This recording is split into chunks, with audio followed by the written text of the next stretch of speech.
நம்ம வாழ்க்கையில் ஒரு பெரிய கேள்விக்குறி, ஏன் பிரச்சனை என்னை தொடர்ந்து வருகிறது?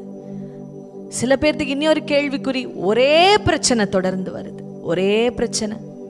கெட்ட பேர்னா தொடர்ந்து கெட்ட பேர் தான், கடன்னா தொடர்ந்து கடன் மட்டும்தான்.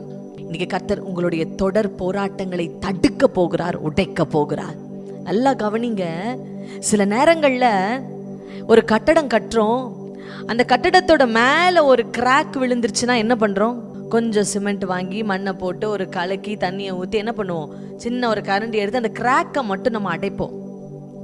ஆனா விஷயம் என்னன்னா, அந்த கிராக் வர்றதுக்கு காரணம், அந்த விரிசல் வர்றதுக்கு காரணம் என்னன்னா, அஸ்திபாரத்துல ஏதோ பிரச்சனை, ஃபவுண்டேஷன்ல ஏதோ பிரச்சனை. அஸ்திபாரத்தை சரி பண்ணுனா அடுத்த ஒரு 30-40 வருஷத்துக்கு அந்த கட்டடம் எப்படி இருக்கும்? சூப்பரா இருக்கும். இன்னைக்கு நிறைய பேருடைய வாழ்வில் சில அஸ்திபாரங்கள்ல போராட்டம் இருக்கிறது. அஸ்திபாரங்கள் தீய அஸ்திபாரமா இருக்கிறது. இன்னைக்கு நம்ம அதை உடைக்க போகிறோம். ஆமென். கர்த்தர் மட்டும்தான் இதை உடைக்க முடியும். ஏசாயா 51:16.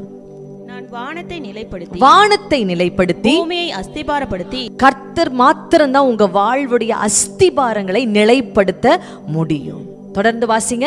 சீயோனை நோக்கி, நீ என் ஜனம் என்று சொல்லதற்காக நான் என் வார்த்தையை உன் வாயிலே அருளி என் கரத்தை நிழலினால் உன்னை மறைக்கிறேன். 2 காரியத்தை கர்த்தர் உங்களுடைய அஸ்திபாரத்தை நிலைப்படுத்த உபயோகப்படுத்துவார். கவனிங்க. நம்பர் 1, அவருடைய வார்த்தையை உங்க வாயில வைப்பார். 2வது, அவருடைய நிழல், அதாவது அவருடைய பிரசன்னத்தை உங்க மேல ஊற்றுவார். ஒரு காரியத்தை நீங்க மைண்ட்ல வச்சுக்கொள்ளுங்க.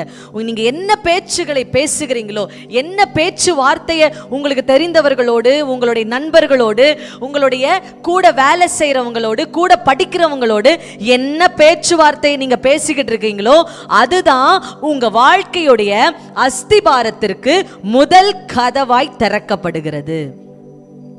யாரோட என்ன பேசிக்கிட்டு இருக்கீங்க? யோசிச்சு பாருங்க. போன வாரம் என்ன பேசுனீங்க?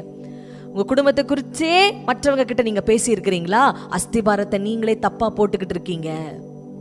அநேகர் இங்க மிஸ் பண்ணுவோம். ஹஸ்பண்ட் ஒய்ஃபை குறித்து என்ன பண்ணுவோம்? மற்றவங்க கிட்ட தவறா பேசுவோம். ஒய்ஃப் ஹஸ்பண்டை குறித்து தவறா பேசுவோம். பிள்ளைகளை குறித்து மற்றவங்க கிட்ட தவறா பேசுவோம். என்ன ஆகுது? இங்க அஸ்திபாரம் உடைக்கப்படுது. அப்ப ஆட்டோமேட்டிக்கா என்ன ஆகும்? பில்டிங்ல கிராக் வரதான் செய்யும். கர்த்தர்கிட்ட போய் உட்காருங்க. ஒரு காரியத்தை தவறாய் நீங்க பார்த்தீங்கன்னா கர்த்தரிடத்துல போய் உட்காருங்க. ஆண்டவரே, இந்த காரியம் எனக்கு சரியா படல, நீங்க இதுல கையாளுங்கப்பா, நீங்க உள்ள வாங்கப்பா, நீங்க ஏதோ ஒண்ணு செய்யுங்கப்பான்னு ஆண்டவருடைய சமூகத்துல உட்கார்ந்தீங்கன்னா ஆண்டவர் தீய அஸ்திபாரங்களை உடைத்து தெய்வீக அஸ்திபாரங்களை கர்த்தர் போடுவார்.